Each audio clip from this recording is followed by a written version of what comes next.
Hey, what's up and welcome to another redstone video. As you can see, I'm once again surrounded by chests, and that means we're doing another sorting system. This is another multi-item sorter, and it was inspired by Cass from Mazuma Games channel. I'll put the link to his recent video in the description and on the screen for you.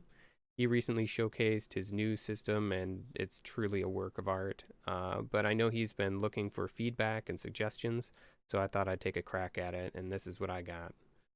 So before we begin, I'm just going to do a quick fly around here, and as you can see, I've kept the core concept from his build of using the hopper minecart to configure and distribute the items, but then I went and redesigned it from the ground up. The idea was to reduce the complexity of his design while maintaining as much of the functionality as I could. I'm pretty happy with it, but let me know how you think I did in the comments below. Alright, we'll start by explaining the user interface. So over on the left side here, we have the input to the system down in this chest here. So you basically come back to base, drop everything you want to get sorted in here, and the sorting will begin automatically. Up above, we have the overflow chest, so anything that is unsortable will eventually make its way back into this chest. If it fills up, there is overflow protection out the back. So we can see that back here, this little red bit here, and that will basically burn any items that don't fit in the chest. So make sure you come and empty this whenever it gets full. Over here we have our bank of chests, and there are 3 storage chests, the top 3, and then the bottom one here is actually your filter chest. So for each filter chest, you're going to have a total of 7 unstackable items and 46 other items in here. So the total has to add up. As you can see, I've got 40 of these placeholders here, and then I have 6 of the ones I actually want to sort. So this is very important that you have exactly this amount, otherwise the system will not work right. So say I'm not using this slice here, I still have to come in here and make sure I have at least 7 unstackables and 46. So in this case, I have 9 unstackables, and that'll work just fine. So we check out some other ones. Let's look at this rail one. You see I have 42 down here and 6 up here, or 4 up here, so that's 46 plus 7. And if we come, let's say, to this one over here, we have 7, 45, and 1, so a total of 7 and 46. So what happens is there is a hopper minecart down here. You can see that. If we click on it, you'll see it has some items already in it, and these are just going to be some items to block it, so it only takes 1 type here. And then there's a comparator coming out here. We've got another one coming in compare mode, and that's just so when it reaches a threshold, the power will come up here, open this fence gate, and release the cart. And if we don't have enough items to reach that threshold, then it will always power this on a delay and release it after a little bit anyway. And that's just, having the 2 systems here is just to speed it up when it can. So say it gets a unstackable item in here, it'll immediately have enough power to just release it and set it off through the system. So that's that. Then down here we have the light blue, and as you can see, it kind of goes around back through here, and it comes out the other side over here. So what that does is it goes under this green bit here, and if I come over to this side, you can see a nice cross section. So the minecart comes down this rail underneath your filter chests, which are these bottom ones, and if it has an item in that first slot that matches anything in one of these chests, it will suck the filter item out of the chest, which will then depower the comparator, which will then lose a power level over here and unpower this hopper that is underneath. So what that'll do is it'll essentially suck the item out of the filter here and drop it down into this little stack of droppers down here. These are droppers. I got a special skin on just so I can see directionality and stuff. Sorry about that, but it helps me a lot. So yeah, it'll just send them into the appropriate dropper tower, and it'll wait there. And while it's doing that, it will have lost power to the top here, which will unpower these, which are our filter hoppers here. So the minecart will then continue along to the end, get unloaded, and we'll look at that in a minute. and it'll send all the items back down along this top hopper line down here, and when it gets to the one that is unpowered, they will drop down and into your storage. So that's basically how the filter part of this works. So then let's go look at the end over here where the hopper ends up. So it'll come down along this line, finish setting all of the different systems here, and it'll drop down onto this hopper here. So this system here is to basically unload the hopper and reconfigure it and send it back on its way. So we can see it will land on this part here. This hopper will draw the items out and put them into this dropper elevator over here, which is the orange bit, and this is just a little bit of the logic to have this dropper tower to send them to the top. So once it's done draining the items that it has, it will start draining those filter items it has, and that's why we have this magenta part down here. So as soon as items start falling in here, this part will detect it, the signal strength will change, it'll send a signal back up here, and it'll tell it, okay, now you're draining stuff you're not supposed to be draining, so we're going to send you on your way. So it'll send it down here, and it'll fall down. You see we have a hopper down here. This dark blue section is to basically reconfigure the hopper because it will have lost some of the items. So it sends it over here, and we will have an empty first slot, so we have to put an item in there. So you can see as it falls down, it falls right in front of this hopper, which then fills it up. And it goes down to the end here, where all those items that weren't supposed to be taken out were basically distributed. So this will have 5 or 6 items, and it will then suck those out of this chest, and then head back up this way, and it will drop this minecart back off here as it goes over, so it will then have completely reconfigured itself. So then it's going to be traveling along here, and I have this bottom bit here set up so that it pulses these rails, so it travels slowly, because if it travels faster than the items are going down this hopper pipe here, then it'll end up resetting the filter before all the items have a chance to fall into the proper slice, and then they'll all the remaining ones will go back to the overflow, which we don't want. So we have to slow the cart down a little bit here, and that's what this bottom section does. So it'll go along here, and each one of these 3 sides here has this detector rail, which when the minecart passes over it, it will power this other line here, this yellow one. And if we come back inside here, we'll see we have all these observers.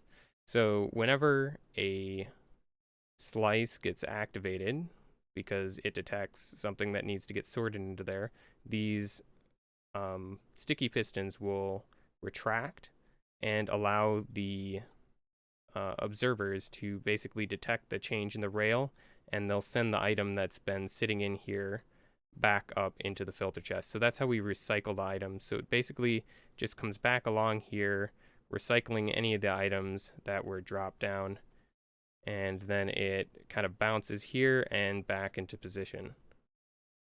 So let's give it a little test here. I've got a barrel with some stuff in it. Let's just grab that quickly. Take those items. All right, and then we'll drop them in here. We can see it working. So I've got snowballs here, which are 16 stackables, and then I've got a minecart, which is unstackable. And unfortunately, this system doesn't really handle the unstackable and the 16 stackable items. It doesn't break the system at all. All that happens is they can't be sorted, so it'll go to the end, and then it'll output them back to the overflow. So it's probably one of the only things that doesn't quite meet up to the design of Mizuma. So let's drop these in here and see it work. I think that was the one. And we'll just throw a barrel in there for good measure. All right, so we can see the minecart has taken off. Whatever it sucked up isn't sorted, so we can see it's draining the black ones. It refills it, resets it up, and we can see it slowly gliding along there. And as soon as it gets to this corner, it'll pick up speed because we don't have any more delay. So it'll come back over here. We can see it's picking up magma blocks now. So it'll just travel along here. We can see this is the magma block slice right here, so it pulled that back and it'll be sorting into that one. So keep an eye on the black concrete here. So it starts draining it, which detects that it's changing, and then it reconfigures it and sends it back on its way.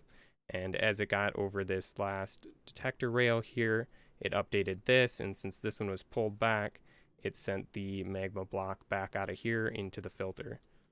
So we come up this way, we can see that we have started sorting our magma blocks into this slice here.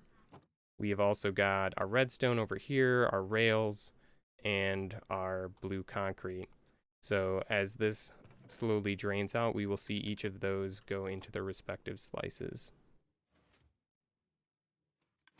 So let's just look down here. We can just heard something reset. Yep, minecart's heading back over.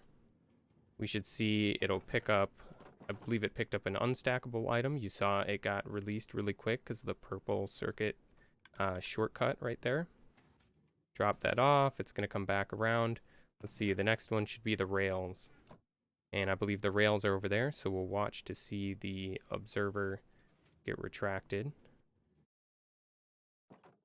So each time it comes here, it takes about half a stack. It can take more, but if it takes a full stack, then it's got a problem. And so we just have the delays set up so it'll never have time to draw out more than a stack. So you can see it activated this one here. When it gets done draining, it'll reconfigure itself, head back across, and as soon as it hits this detector rail, this yellow one will update, send a signal through here, and it'll kick that out. There we go. All right, so now we can see if we watch the top, yeah, we can see it has configured this one. This is our rails. So we can see that it is unpowered, and that is how the rails get sorted. We can see them coming through, and then they drop in through here, and there's nothing on the other side. So that is the essence of how the system works. I'm just going to fly over here, and we'll take a closer look at these slices once again. So this is actually a design that, as of today, and this snapshot that was released today, it won't actually work for this yellow bit.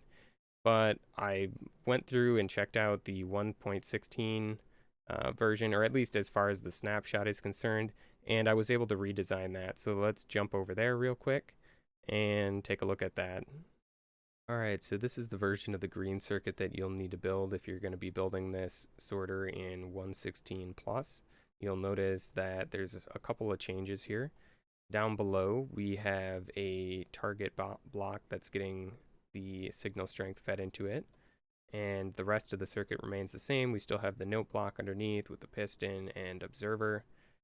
The only difference is instead of having a solid block here with the dust coming up like that, we can get rid of that because the target block redirects it in there. So we can see actually if we build this out a little bit, we'll see how that works, just like so. All right, then the other change is up here because now we only need a signal strength change of 2. Going down this way, we only have 2 going up as well, which means we can't use the top part either, but we are now able to use another new feature of 1.16, which lets the redstone here power this piston. Before, it wouldn't power that, it would just go by without doing anything. So now we power the piston and it pushes up this composter, which has 1 or more fill levels in, doesn't really matter, and that'll power the comparator here, which will then lock our hopper tower. So we can also see that we now have 4 chests high instead of 3. So there's the 4, and this bottom one is our filter chest, as with the other design. However, there is a difference in the number of items. The other one had 7 plus 46. This one will have 3 unstackables and 55. So make sure you remember to change that as well. Other than that, nothing really has changed. It fits in with the rest of the circuit just fine, and there's no other changes you really need to make. So let's jump back over and continue with the explanation. Alright, so now we're back, and if you're watching this in the future, you're going to want to build that other version of the green circuit because this one will no longer work. That just has to do with the powering of this block by this redstone dust now that it's redirected upwards. And it's a little bit of a problem, but overall, not a big deal. This is still running a little bit here, and if we come back across, we can probably see it's now working on the blue concrete. So we got the blue there, we've got rails done over here, redstone dust is not done yet, and then magma blocks. So we check up here in the overflow, and we can see that it is sorted out our minecart and our 16 stackable snowballs. So we have those over there. Well, that's it for this video. Thanks for watching. Let me know what you thought in the comments below, and a special thanks to Cass from Azuma Games. You always have some really inspiring videos, so guys, if you haven't checked them out already, go do that after this video. Anyway, that's it for me. Thanks for watching, and I'll see you in the next one.